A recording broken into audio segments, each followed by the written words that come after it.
Welcome to another episode of the Prep Coach podcast, and we have a special guest today that's actually replacing MG. He's not here today, but we've got Rich Collins from WA. Most people probably know who he is, but we're going to get a really good intro. But one of the biggest reasons we've got Rich on is because Rich knew Scotty before anyone else knew Scotty. So I want to get the dirt on Scotty because he just seems too perfect. There's got to be some things that he did in his past life that we don't know about to stitch him up a little bit. So do you have a Scotty story for us? Yeah. Do you want to talk at school or do you want to talk on the basketball court? Because got a couple.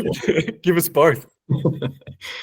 Nah, Scotty, we've had an interesting relationship since we've known each other because we actually knew each other playing basketball. What do you reckon, Scotty? Maybe it was 15 years old, 14 years old, somewhere around there. Yeah. And we were actually on. I was going to say that's going back like 20 years.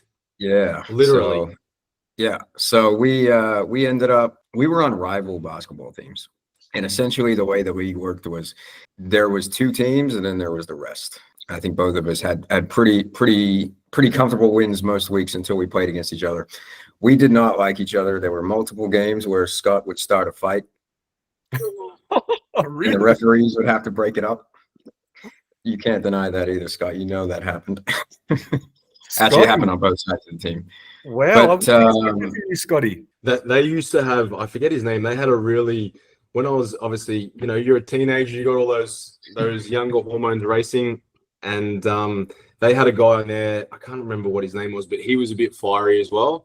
And yeah, that's right. Yeah, and do you know what's funny? Like a few years later, I think I actually saw him out and actually ended up like having a drink with him out at a bar, and you just sort of reflect like when you're younger and a little bit more immature. But just I think both teams were super competitive, and it was high quality. Like a lot of guys, played semi-professionally there afterwards, went off to college, etc. But yeah, it was Eltham and it was Bulleen, so there was definitely some rivalry. Yeah, it was good fun. We had a lot of good battles between those teams, and it was probably the right word to say. It was a very fiery competitiveness, but both teams were essentially, we were playing the whole season just to play against each other in the grand final. Who was better? Who was the better team? I think they got the last win, didn't you? Yeah, you got it off a. I honestly I couldn't even remember, man. Yeah, I think the last one I remember is when we scored the shot on the buzzer to win the game, and then that referee took the points away off a off-ball screen offensive foul that cost us the grand final, which I'm still dirty about, to be honest. That was about 20 years ago. But so Scotty and I, we had our competitiveness on the basketball court, and then we ended up going to school together. So we ended up doing the diploma of sports development, advanced diploma of sports development, which is essentially like a 2-year course. And we were both lucky enough to work under a guy, Craig Abbott, who was at the time, I think he was working with in the AFL as a strength and conditioning coach, and had done a whole bunch of awesome stuff. And Scott and I became actually, outside of laughing about the basketball games, we became really close friends just at school. And I think from that class now, from what I know, as far as I know, you'll probably know better than me, but I think you and I are the only two still working within the industry. Yeah, well, there was within that cohort, there was fresh out of school, people don't really know what they want to do. They go and do, sport development or sports science. And it was you, me, another guy called Matt Searle, who was one of my best mates, and another girl, Leanne. Do you remember Leanne? Yeah, and Katrina. Yeah. And Leanne's still one of my, closest mates, even though we don't get to catch up anymore. And so from that period, I think, because I remember Leanne and I should say, we went to VU after that and did sports science, and then she ended up doing teaching. And then I think right around that time, you actually moved over to WA, didn't you? Like shortly afterwards. Yeah, I think it was about 6 months, 9 months after. Yeah, I worked at Genesis in Doncaster, and then for about a year. Yeah, and then who I actually worked under Matt Nicholson. So you remember Matt? Yeah, I know Matty. Yeah. And Matt Malita, yeah. So I actually worked under them for about a year before I moved over. So yeah. I mean, Scott was a good kid at school. I think him and I we worked quite well within all the group settings and things like that. And I think it was I don't have a great deal of stories from Scott at school, because he was a good student. He better student than I was. But yeah, so we've had a really long relationship, which has gone through many different areas, from not liking each other, but just being very competitive with each other on a basketball court, and letting some words go, to ending up in a classroom together, which was weird for the first few weeks, but we ended up becoming really good friends, and I think we've stayed in contact for 15 years now. Is it? Yeah, something like that. Well, So, yeah, essentially, you go to after school, you're 18, 19, you had to think, yeah, it's almost 20 years, so 15 years from being in school. Awesome. So coming out of uni, you were still in Melbourne for a little bit during that time, being a PT at Genesis. Then you moved over to Perth. What was the reason for the move? And did you just basically just pick up where you left off over there and went straight into PT work too? Yeah, so essentially, I had a breakup, and my family lived in Perth, and I was just sort of like, it's a funny story. Like I think like I decided on a Friday that I was going to move, and then I was in Perth and had a job on the Monday. Wow, that's crazy. So yeah, it was very, very, very sudden. And for about 3 weeks, I was still getting messages from people in Melbourne saying, "Oh, let's go catch up for coffee or whatever," and it was like, "Yeah, I'm going." So yeah, so I ended up just moving over, just due to I didn't really have a great deal happening for me in Melbourne, and my entire family at the time lived in Perth, so I thought it'd be cool to be around them, and came over, and rest is history. It's been not going back. I love this place now. So tell us the evolution of your coaching then. So when you first got over there, was it a general PT, Gen Pop, or was it sports specific? And then how did you evolve into comp prep? When I came over here, I got a job at a gym that was like a boutique one-on-one personal training studio. Essentially just worked there, and then I ended up working at another gym in the city, which was a little bit more of like a fitness firsty kind of commercial gym. And yeah, it was a lot of general population. I had done 2 or 3 bodybuilding clients through natural bodybuilding clients in Melbourne before I'd left, so I still had an interest in that. And if you guys don't know my younger brother, who's a very he's retired now, but he was a very, very high level IFBB competing bodybuilder. So he was always in there doing it, and I had coached a couple clients, and I think my attention just sort of gauged towards it a little bit, and I got a couple clients within WA, and then the rest is history. It's just sort of you do a couple, and then a couple more see it and want to do it, and then it's just sort of built within that regard of me coaching bodybuilding. So even to this day, like I would still say 60 to 70% of my clients don't do bodybuilding. Like it'll either be sporting athletes, it'll be just general population people, just lifestyle people. But I think within social media, it's very easy to see the highlight reel sort of thing, where it's like, oh, okay, it's a lot of there's a lot of bodybuilding sort of being posted on it, but essentially it's probably maybe half, maybe 50% of my clientele does bodybuilding. The other 50% are just general people that want to look better. Geez, I got that perception too, to be honest. I thought it'd be more comp prep clients than the rest, but that's really, really interesting to know. So you're over there now. Now, do you have a gym? You've got other coaches that work with you. Is that correct? Yeah. So we've got the physique code. So we've had that for, I think, 8 years now. The gym's been open. Oh. Essentially, we built it, and it wasn't necessarily like we want to have a gym. It was, do you guys remember like in the, I don't know if they still do this, but in the commercial gyms where like you could have like a mentor trainer that would work under you, and it would be like 50% rent, and then they would essentially work for you. Mm-hmm. Yeah. So we had that, and we ended up doing it to a point where we had 3 or 4 different, 3 or 4 trainers working under us, and it got to a point where it was almost cheaper just to have our own gym compared to the rent that we were paying for everybody. So we ended up saying, well, we may as well do that. And then that's how the gym started. So it was essentially just like a business within a commercial gym that just, the outgoings were cheaper just to have our own actual small studio. And that's how it started. And it's just sort of continued on from there to a point now where we have there's 5 of us total now working within the gym. We've got, I think, maybe about 170 or 180 clients total. And we do coaching, online coaching, We still do one-on-one personal training sessions. We're still, I think there's about 70 a week that go through like one-on-one. Yeah, and it's been really fun. It's been kind of a little bit of a roller coaster ride with it all, and it just started as coaching, and it never sort of that's all it's been. It's just been a very big personal training business essentially. So for yourself, how much would you say your percentage is face-to-face or online? Probably 70-30 now, online to in person.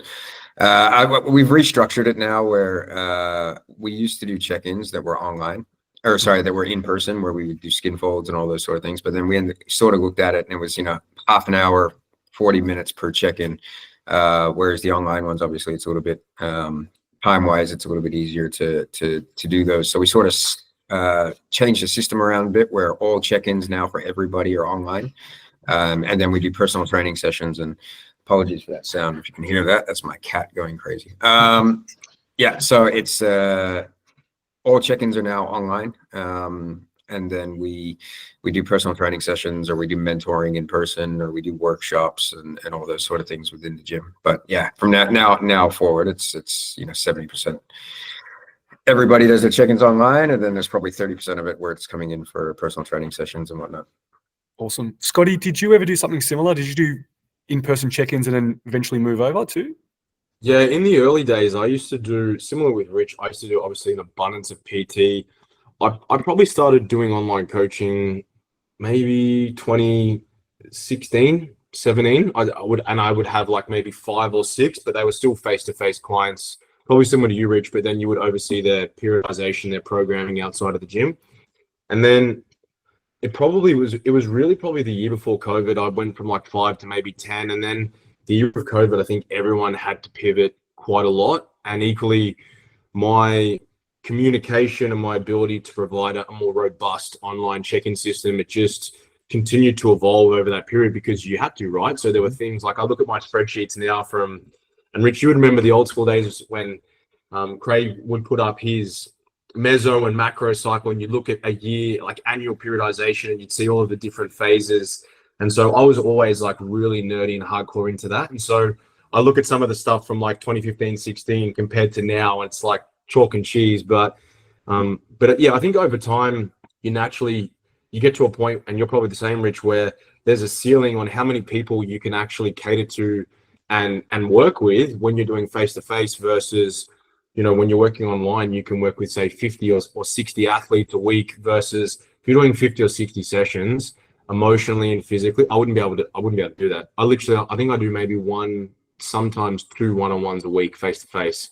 I just don't have the time, and you're probably the same, man. It's just, it comes down to, and equally, I actually quite enjoy the online side of it a little bit more, and I'm lucky enough that you still have staff and you have PTs, there's always people in the gym, so you still get that, you get to interact and engage with people. You can do some check-ins and go out and talk to someone versus you're not just isolated in a room on your own, which is probably one of the negatives that I would say probably comes with online coaching. What do you boys think? Yeah, for me, when I started doing PT and coaching, it was always basically 50-50.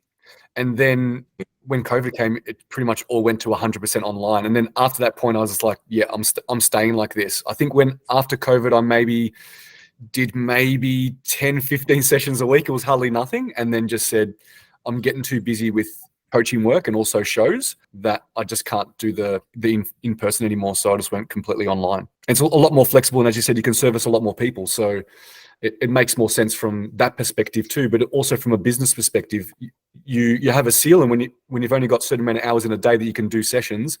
Whereas online, you can normally service more people within an hour than what you can within one PT. Yeah, definitely. I still do. I actually went through a period where I said, I'm going to do everything completely online. And I hated it. So I sort of, I'm happy that I sort of learned that lesson, that I know exactly like where I'm best at and what I'm doing. So I still do, just because of travel and other sort of commitments. I don't generally do a lot of like ongoing personal training anymore, but I definitely still do, 10, probably 15 sessions a week at least. I don't need to do them, but I really enjoy doing them. So I think it breaks it up really well for me. So yeah, I probably do anywhere between 12 and 15 sessions a week still, but I don't have them as ongoing training sessions anymore, because I may have a period where I have to, I'll be away for 2 weeks, or you know how it is. Like if you run a direct debit and then the PT sessions, like you can't be there, and then it just turns into it's just kind of messy. So a lot of the stuff that I do now is the personal training in-person stuff is just sort of like a PAYG system, and then we sort of look at the actual coaching side of thing, which is for me 100% online now. Awesome. So obviously from Melbourne going over to Perth, I know you probably didn't get to experience the bodybuilding community here, but tell us a little bit more about what's going on over there in Perth. I know it seems like you guys are so far away, and I'm sure there's some differences compared to what we have here and what we experience in Victoria. And I even know in Queensland there's a different experience there. There's, I don't know how many federations I counted, but there's a lot. I think they have the most in Queensland. Yeah. What's the environment like over there in Perth? Yeah, I mean, it's good. I always look at WA, and part of me thinks this is being biased, but part of me doesn't. Is like we always have, and you guys can attest to this from an outsider's point of view, but I feel like the quality of competitor that we have in WA, especially through natural bodybuilding, is absolutely phenomenal. And it's also one of those things where I think it's because WA is such a beachy place. Everybody's always outside. Everybody's, it makes them a little bit more health conscious, maybe, physique conscious to an extent. But I've always found that WA has a very, very strong caliber of competitors over here. Up until recently, we haven't had a great deal of different federations to be able to work within. It's very heavily dominated by a couple federations, but all over Australia, that's starting to change now, and people are getting far more opportunities to do more shows within Australia, and then now especially within WA. So that's been really cool, and I think it's in a position now where people are starting to figure out what they like, what they're doing, looking at different criteria through different shows and divisions, and then obviously with social media there, in the rise in popularity in bodybuilding. Like I think it's getting huge now, where we're at a point now where most shows for WA are getting 150 competitors, which for some states that might not be a huge show, but compared to where it was 10 years ago and the quality that we're getting now, I think it's significantly improving. So it's an exciting time to be within the fitness / bodybuilding industry in WA, because I think there's a lot of great stuff happening. The quality is getting really good. So yeah, so I think it's exciting, and I think it's with new federations and things like that coming in now, I think it's only going to get better and bigger, which is what we want for bodybuilding as a sport. Yeah, I definitely agree on the quality of athletes over there is very, very high. And normally whenever we see those athletes at nationals and we look at the winners, like, oh, where's this person from? WA. Oh, that one's from WA again. Yeah. The quality of athlete is absolutely amazing. Would you agree on that, Scotty? Yeah, without doubt, man. I think natural bodybuilding, or just bodybuilding in general, the evolution of it, I think one of the reasons that we see such high quality even in the earlier stages now, in so many more of these younger athletes, is that there's an abundance of quality information available, like readily online for free. So people can obviously get the basics right a little bit earlier, but also the quality of coaching again globally is just so much better. You're like, over there, it's, as far as I know Rich is obviously one of the big fish, Dan Ecto, another big coach over there, Alan. So I think there's probably like 4 or 5 have really good key coaches in each state, and obviously the information, a lot of the time those coaches, I know with you boys, I know a lot of my athletes are coaches themselves, so it's like you're filtering down good information, and that's also being filtered out to their clients, and then maybe they've got athletes as well, and so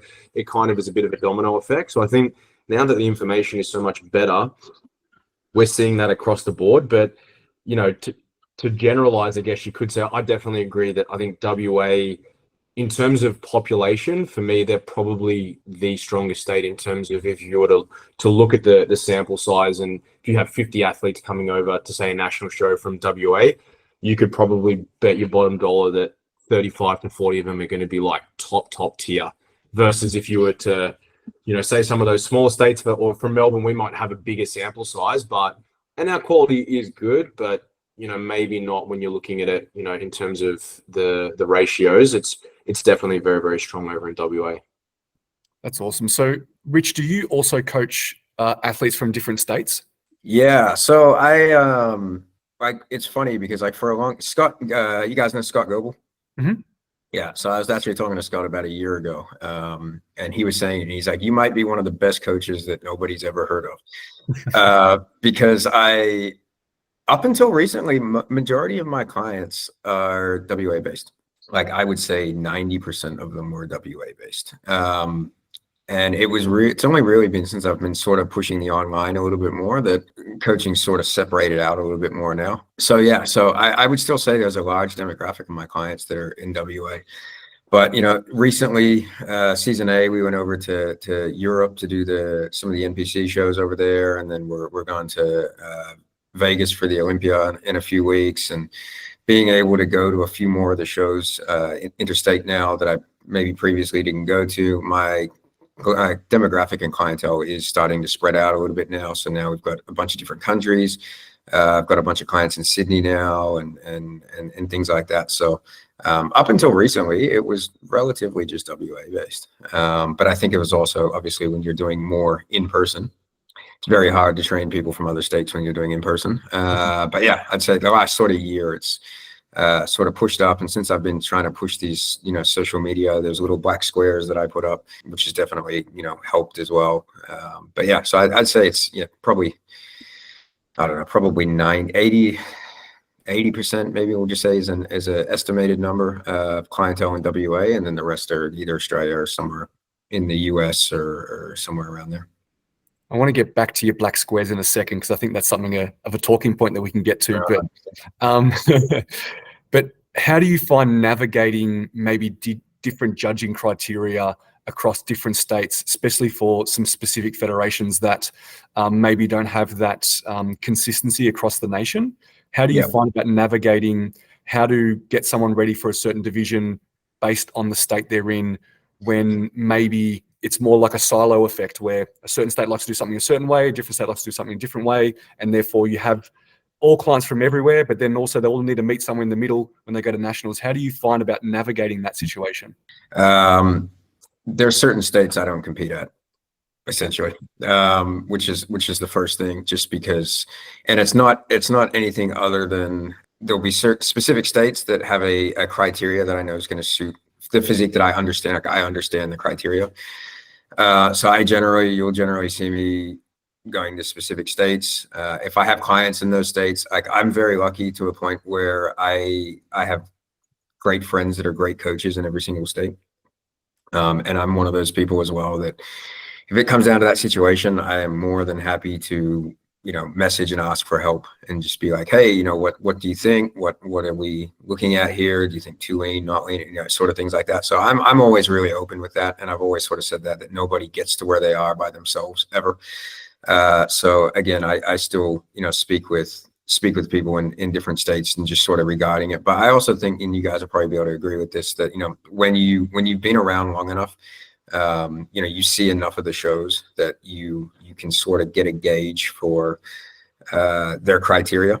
And again, I don't think it's in any way, shape, or form. I always have to say this. I don't think in any way, shape, or form it's bias. I just think it's just different.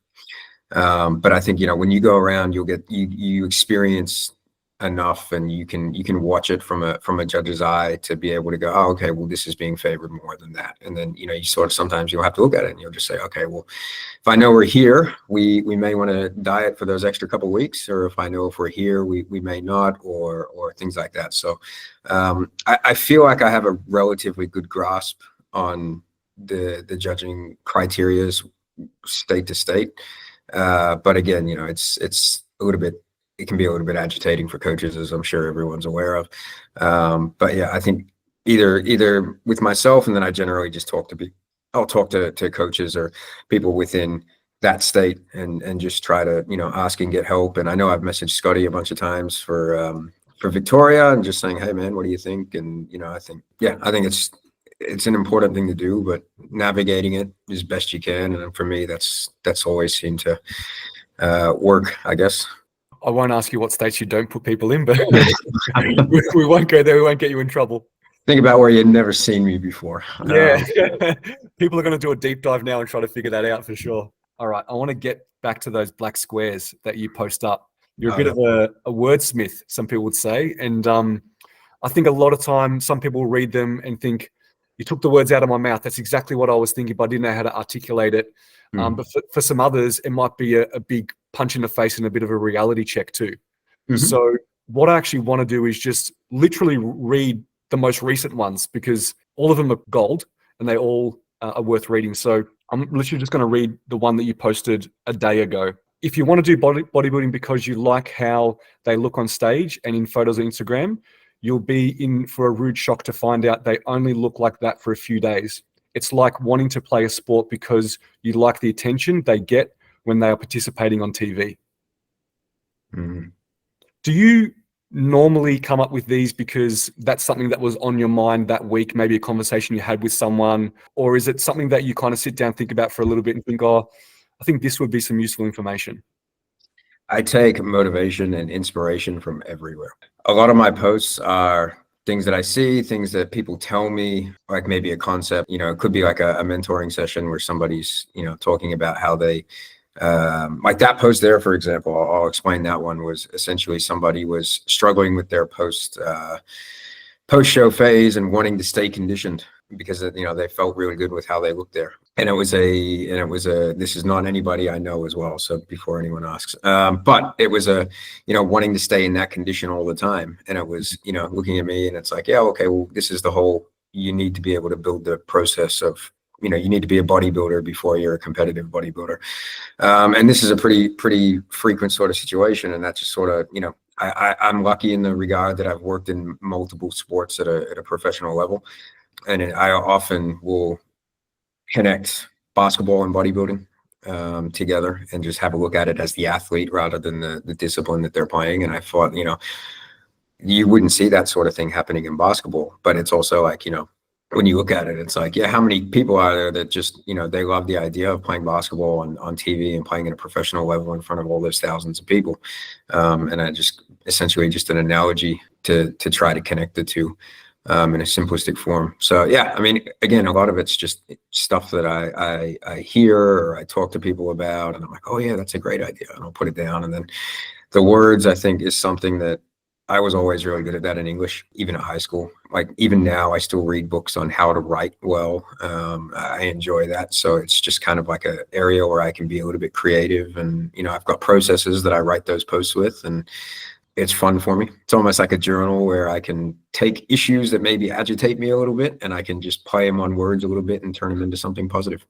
Yeah, there's definitely a good reaction from them. And I think a lot of them are very timely. When I read them, I think, okay, that's what's going on at the moment because there's shows happening, or it's the reverse diet phase at the moment. I was like, these are very, very timely because I can almost see that Rich is probably dealing with this stuff at the moment because of the phase that we're in, the environment that we're in, the season that we're in. But yeah, I think that they're great. And I think that a lot of people find them very, very useful. So definitely keep them coming. It'd be good to kind of delve into maybe one or two of them I might read out and see if you boys want to go a little bit deeper in them. So I'm just going to pick one. And I think this is a good one that you think about, Scotty. When I read this, I think about you a little bit because I think you've said this a lot of times and maybe in different words, but no one has an elite level physique that hasn't spent years of strength training, being precise and goal orientated with their nutrition. One thing that body composition training does is teach delayed gratification, which is a great lesson for everyone in life.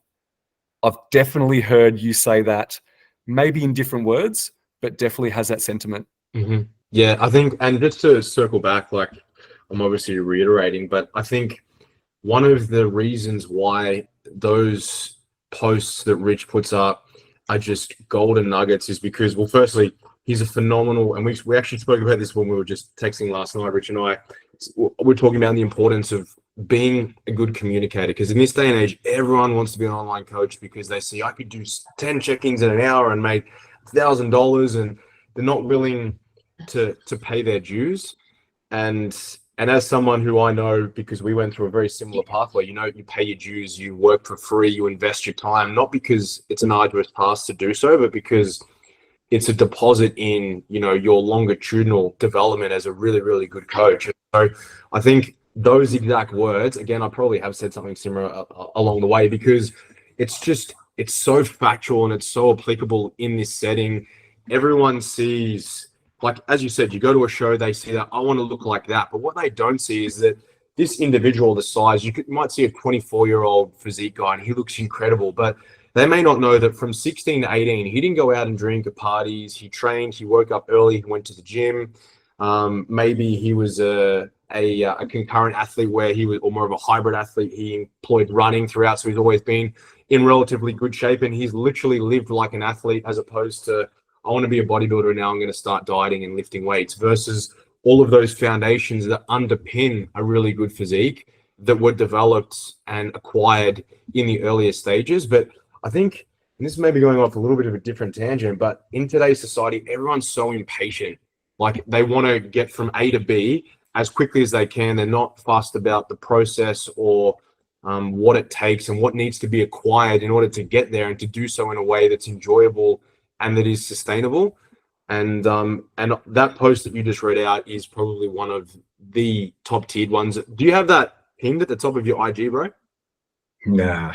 You should, man, because that I actually, as I said to you last night, I never have any idea what MT is going to roll out. I love just going in blind, and I didn't even know that one was going to be brought up. But equally, yeah, that is absolute gold. So maybe just pin that at the top, at least for the next couple of days, so anyone that listens to this potty can go screenshot it, and then really read it, and then read it again, and then understand it.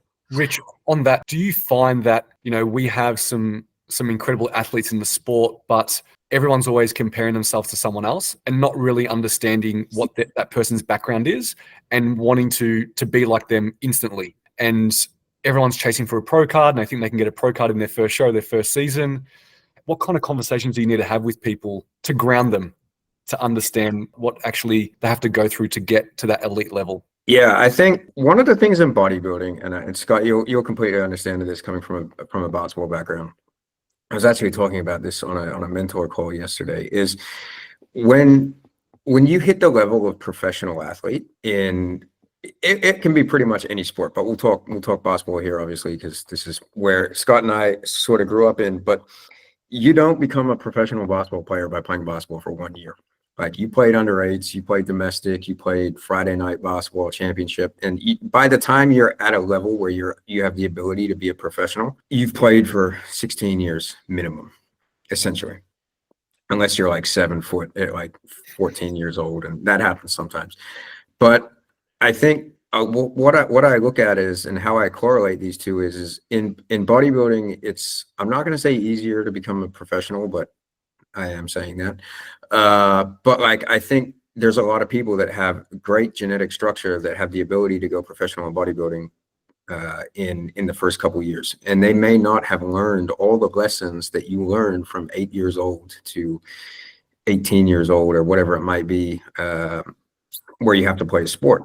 And I think that whole process is so important. And it's like, you learn how to win, you learn how to lose, you learn how to be cut from a team, you learn how to make a team, you learn how to, all those sort of things that I think are just such important lessons.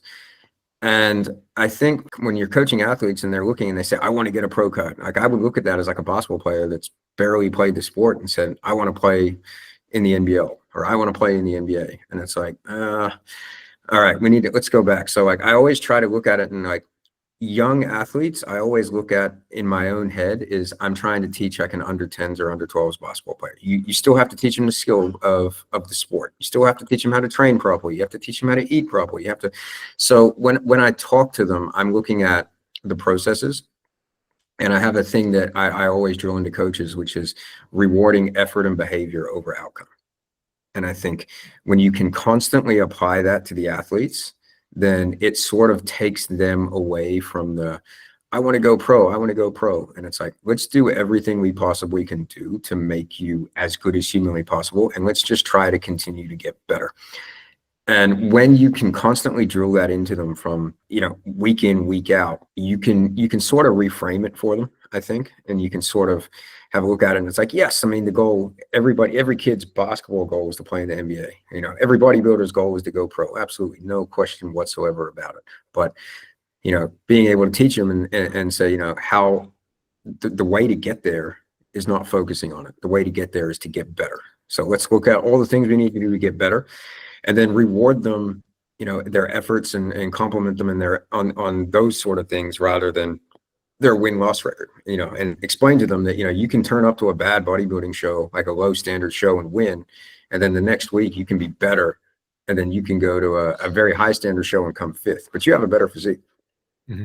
So again, it's just, that whole thing with social media for me. And it's like controlling controllables, rewarding behaviors and efforts over outcomes. And, as long as the client has the ability, we can get the client in the mindset that all they need to do is to continue to get better, and that will give them the best chance to go pro, and just constantly reinforce that into them. You can generally find that, you can actually get more out of them. And then they sort of lose that, that outcome focus where it's like, if I don't go pro, then, then it's a failure. And it's like, no, that's not it at all. Like, that's not why we're doing this sport. So for me, I generally, when I coach, like, I'm very, very big on that.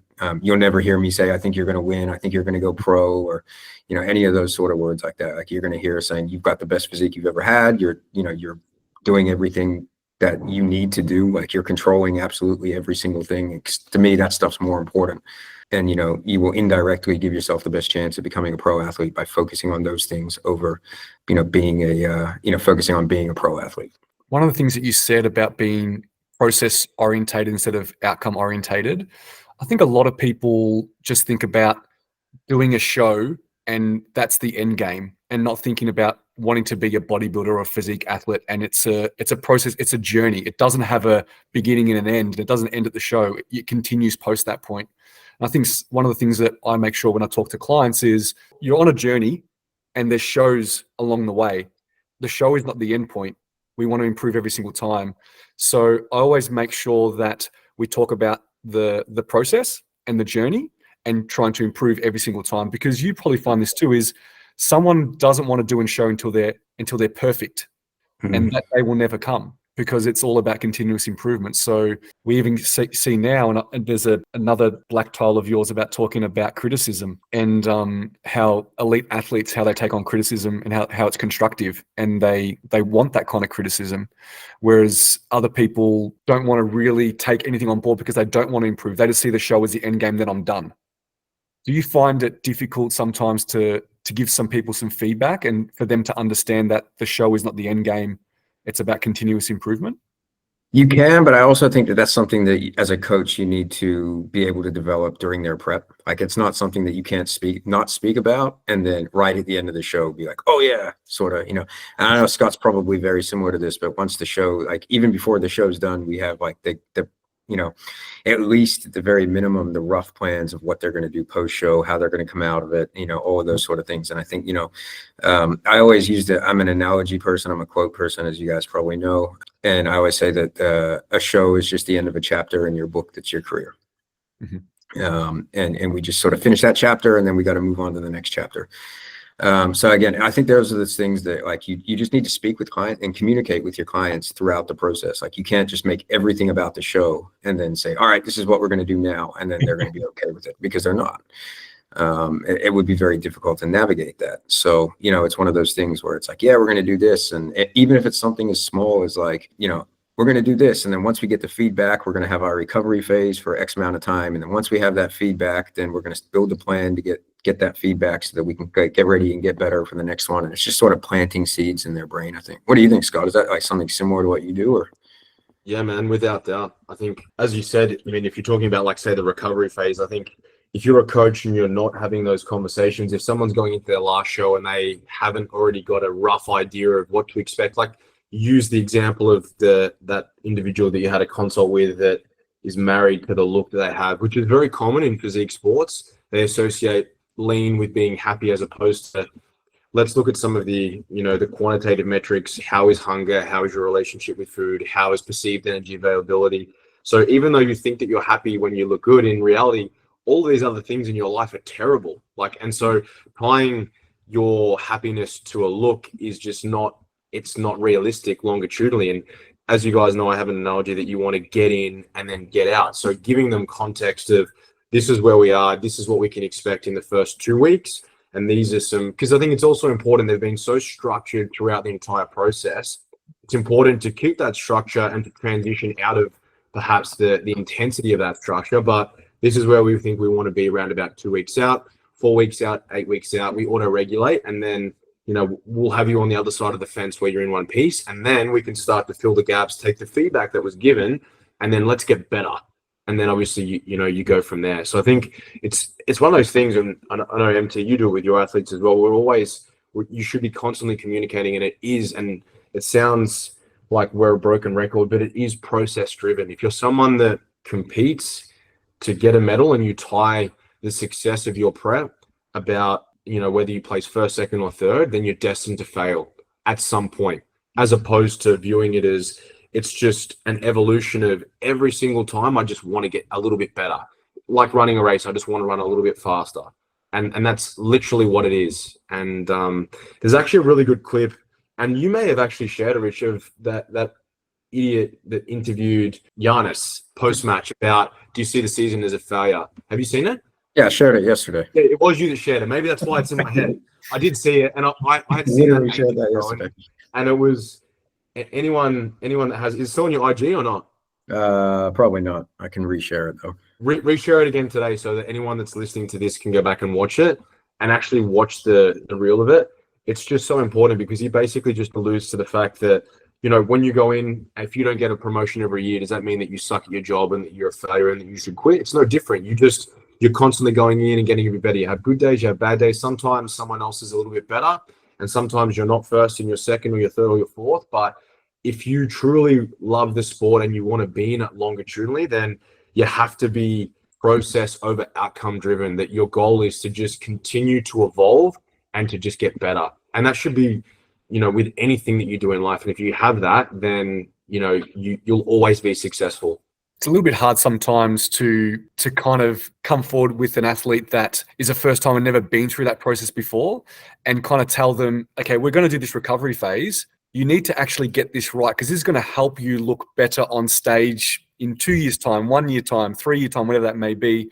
It's a little bit difficult for them to see when a goal is so far away, or their next goal is so far away. Rich, how do you kind of talk to clients about, what will be their next show, what you want to work on next, and try to keep them motivated so they just don't fall off in the end? Because sometimes you do have people that just they go into a show and then you never see them again. Another one of my squares on there is also a really good quote about what you just said at the end there. And it's like, I look at sort of like like I said before, new bodybuilders, like young sports kids. Like I'm like under 8s, under 10s kids, where they can win the grand final, but if they don't want to stay and play in the next season, then you've lost.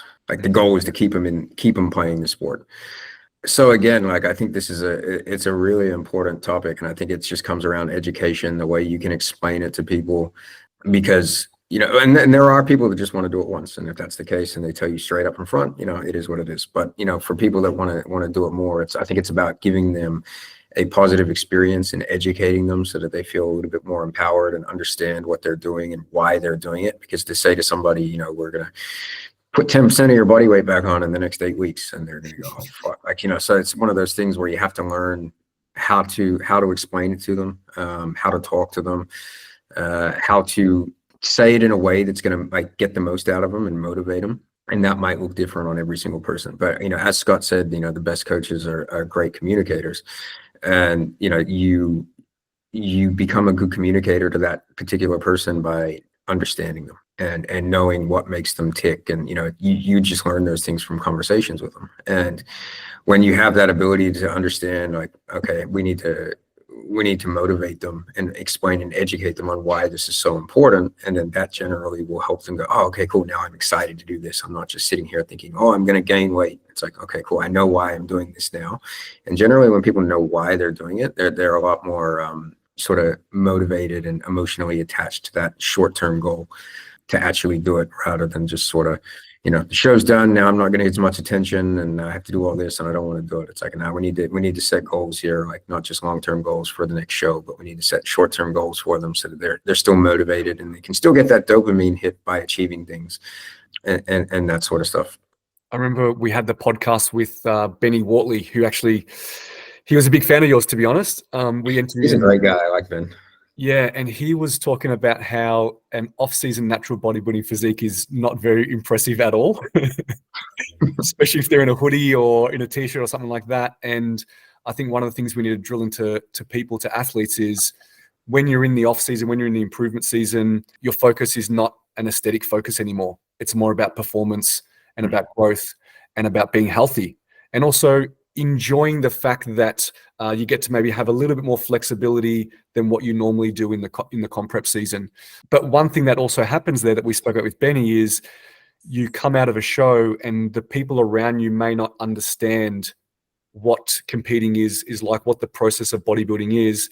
And the first thing they say to you is, so you can eat like a normal person now, can you? You can come out and have pizza every night. You can come and do this, come and do that. So do you find it really difficult to, educate clients that you need to really try to keep your environment around you as similar as possible, especially as you're moving through that phase and into the improvement season, until you're in a position where you are healthy and hunger has gone down, food focus has gone down, and you're feeling back to at least alive? Yeah, I think it's a tough one to navigate, and I think it does really highly depend on the person that you're dealing with.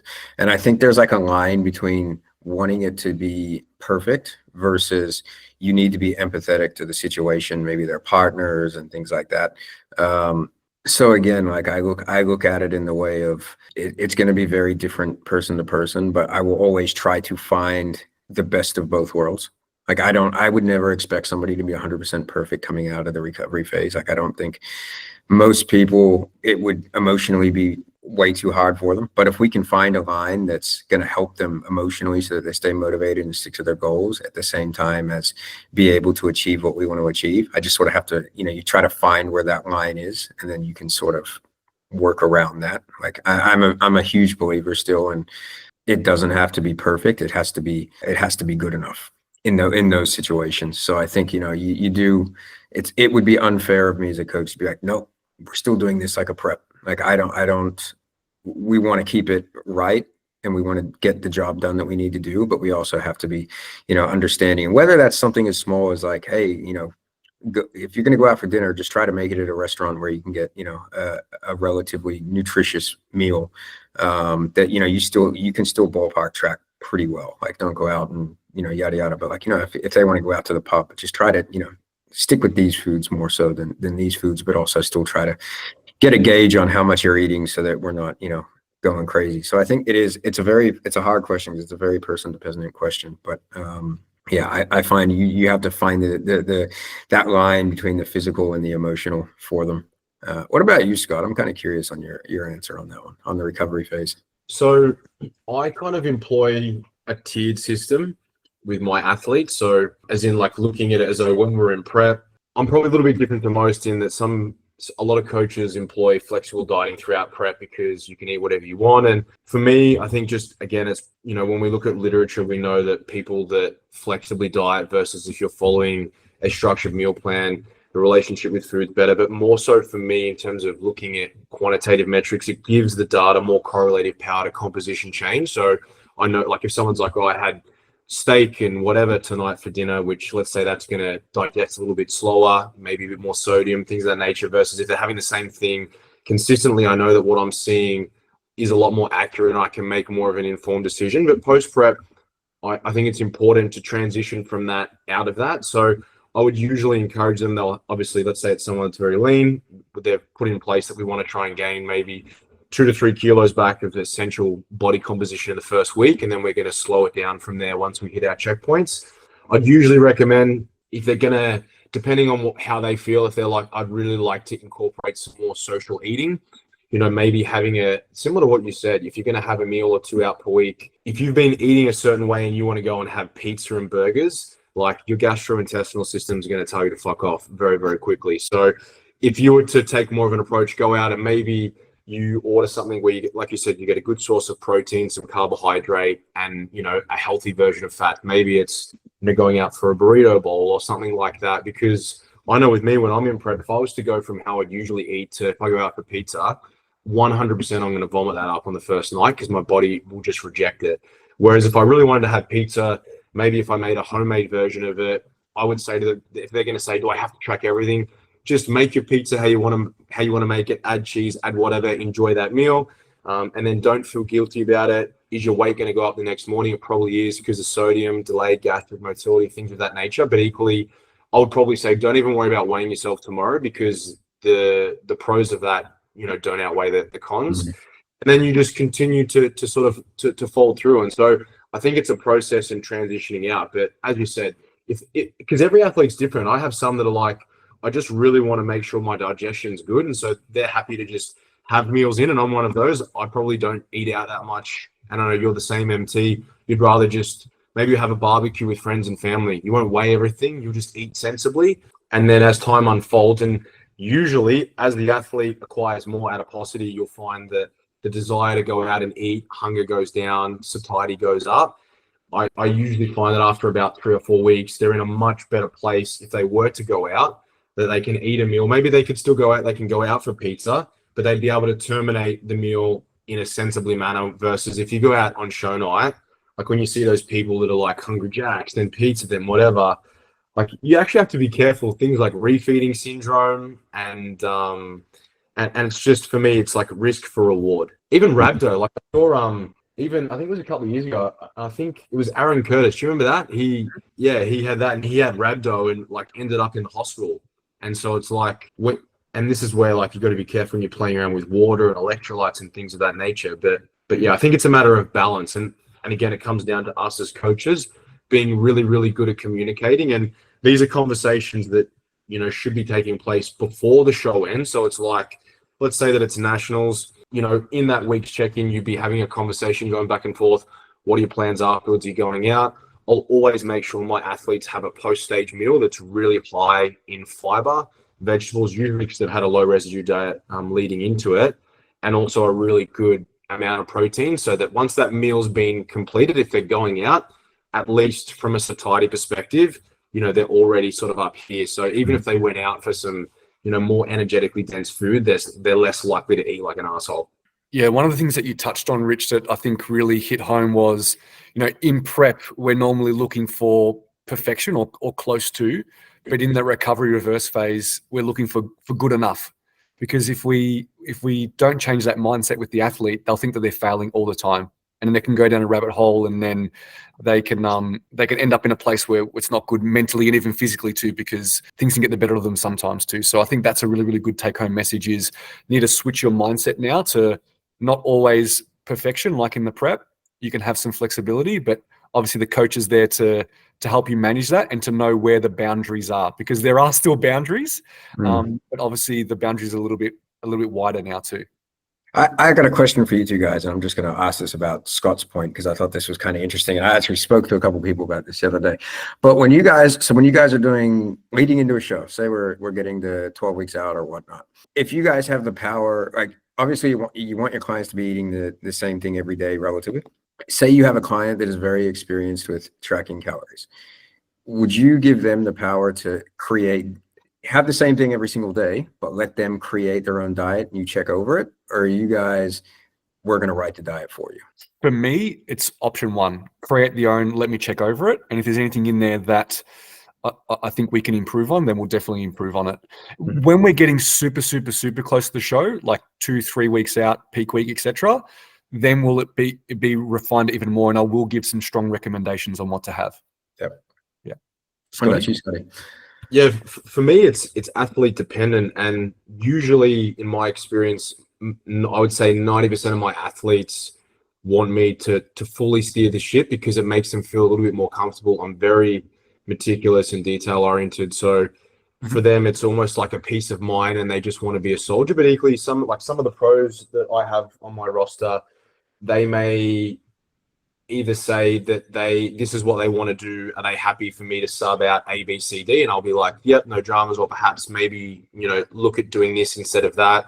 I think there's probably only, in the last couple of years, there's probably only been maybe 2 or 3 that have wanted to take control for majority of it until the last few weeks. And even then, it's like anything that they're having, it's been sent to me, it's audited, and there might be little things like, pre-training meal has a bit too much fiber. Let's run low fiber, low fat. Other than that, everything looks good. And then they'd send back and they get the tick off. But yeah, like I said, majority of the time, at least 90%, most people just want me to take control, and I'm more than happy to do that. But yeah, I think it depends on the individual. And I think we've gotten better at, because a lot of athletes for a while there, you can have a donut and make it fit your macros in prep, but it's like, why the fuck would you want to do that? Like, you're going to have something that's high sugar, high fat, no protein, and then go and train and expect to have a good workout. Whereas I try and educate my athletes more so to view, especially when you're in prep, rather than looking at it as food, also as fuel. And this is something that, and again, I had a different experience when I was, over in the UK working. And again, when you go from working with bodybuilders to working with professional sporting athletes, and more so educating around substrate and fueling, and, because in a professional setting, you have players that when they have their pre-game, match game feed, they have access to whatever, even though it's being controlled by me. But, I would always make sure that there was a minimizer, a maintainer, and a gainer. So like you have different caliber athletes that are bigger what they need. And most of the time they would usually ask, should I have this or that? But it was more like educating. You want something that from a substrate perspective, it's not going to, be slow getting into the blood. It's not going to take ages to digest. You want to have a bowel movement before, kick off, things like that. So I think it's more just educating as well. And I don't know that enough of perhaps athletes in this sport maybe look at food as fuel in terms of viewing it as a substrate, and also, rather than the palatability of what I'm having something that, like I said, that you can get, into the blood quickly, uptake, and you can use it. Because when you're in prep, that's what and for me, I know that there are little elements of minutia, but you want to be able to get as much as you can out of what you've got, because you are in a suboptimal environment. And so I'm always like, let's be as optimal as we can in a suboptimal environment that is, the contest prep. So yeah, that's my take on it. What about you, Rich? What's the consensus? Because Scotty and I had slightly different answers, even though it's on the same page. Obviously, still get great results. So what's the consensus with you? If I know that they track well, I'll still get them to send it to me just so I can have a look at it. I'm not too stressed with them working out their own foods. I do think a lot of the time, like Scotty said, though, like you'll get to a point where they may be like, oh yeah, if they're on a very low carbohydrate intake, and then they're trying to fill carbohydrates up with something that's, high calorie per volume, we may go, all right, fuck, let's get out the pumpkin. Those sort of things where you do have to make corrections in that. But I think from general, like when they build it, they build it around their lifestyle, and a lot more efficiently than we can. I always found there's a whole bunch of back and forth with a lot of it. And it's like when they can build their structure around, if all else fails and I change every single thing, like it literally still builds around their structure of like when they eat for their lifestyle and for their work and those sort of things. So I generally have people that are a little bit more experienced to build their own, and then I'll check over it and I'll readjust it, but make sure they're eating the same thing every single day, just to eliminate decision fatigue and things like that. And then with people that maybe are a little bit less experienced, I'll jump on and say, hey, look, like this is what I've built. Is there anything in there that looks like it's not going to be doable for you or manageable for you? And if it is, we'll make an adjustment. If it's not, then they can take that and run that until they complain about it, and we have to make a little adjustment to stop them from going off the rails. I've always found that for someone that's always tracked their own food and done their food themselves, when they normally ask for a meal plan, you put one together, they'll run it for like a week or two and then start to change it anyways. Yeah. So, yeah. I don't think there's a right or wrong answer on that. No, definitely not. All right, boys. Well, Rich, thank you so much for your time. Really, really appreciate it. Do you want to tell us what you have coming up with your athletes, where you're traveling to, what you're doing? What am I doing? Oh, God. So this weekend, I will be at the IFBB Nationals on Saturday and Sunday. I've got 3 clients competing over there. And then I think I'll be in Canberra for the World Show. I've just looked at dates and I've worked out I should be able to get to NBA Bali, which will be kind of, I was talking to Scott about this last night. So we may have ourselves a Mulia trip. That'd be awesome. That'd be so good. Yeah. So I'll have a look at that, and I'll not confirm, but I'll have a look at that. Other than that, yeah, three clients competing in IFBB, and then I'll be at we're going to Vegas for the Olympia.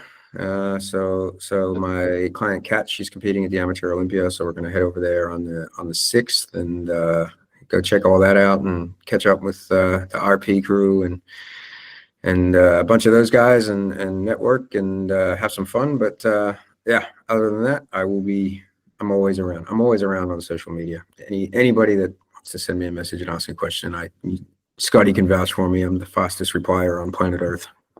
He is. And just let everyone know, bro, where can they find you on IG, your handle? We'll put it in the show notes anyway. Richard_PHYSIQUE, which is my I always tell people that's my journal page. That's where I go on and vent and make those little black squares and things like that. And then our business page is at PHYSIQUE, which will have a lot of the pictures of client updates and you know, whatever information and things like that are a little bit more specific to the business. But yeah, Richard_PHYSIQUE is the one where all those little black squares are on that we were talking about today, where I just kind of essentially go off on tangents and vent and have a little bit of fun with it. Always of them. Yeah. Every day for 5 years. Is it really? Yeah, I've done it every day for 5 years. That's another, just before we go, that's another point that I want to make. This is an important one. I got to get this off my chest. Is like social media content, and a bunch of people are saying it, and they're like, oh, your posts get so much traction, et cetera, et cetera. And it's like, I have done these every single day for 5 years. Like, you can scroll back 5 years and I still have them going back then. And it's like, this shit just takes time. Like, it's one of those things, and it's like, they're not just there and doing really well and being shared because it's, you know, there's a buy-in and trust because I've done it for such a long period of time. But yeah, that's a point that I was making to someone yesterday. I think is a really good point for people to understand, is like, you know, that whole delayed gratification thing.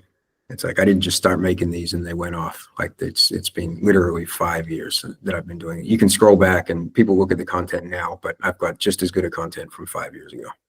Mm-hmm. Well, taking a look at it, you've got over 2,000 posts. So yeah. there's a lot there. There's definitely yeah, I talk a lot of shit. Well, we appreciate you being on. We can't wait till your next tile comes out tomorrow, and we're looking forward to see what words of wisdom you put out there. Beautiful. Thank you so much for having me, guys. I had a great conversation today. That was awesome. Thanks, Rich. Appreciate it, bro. Bro, appreciate it, man.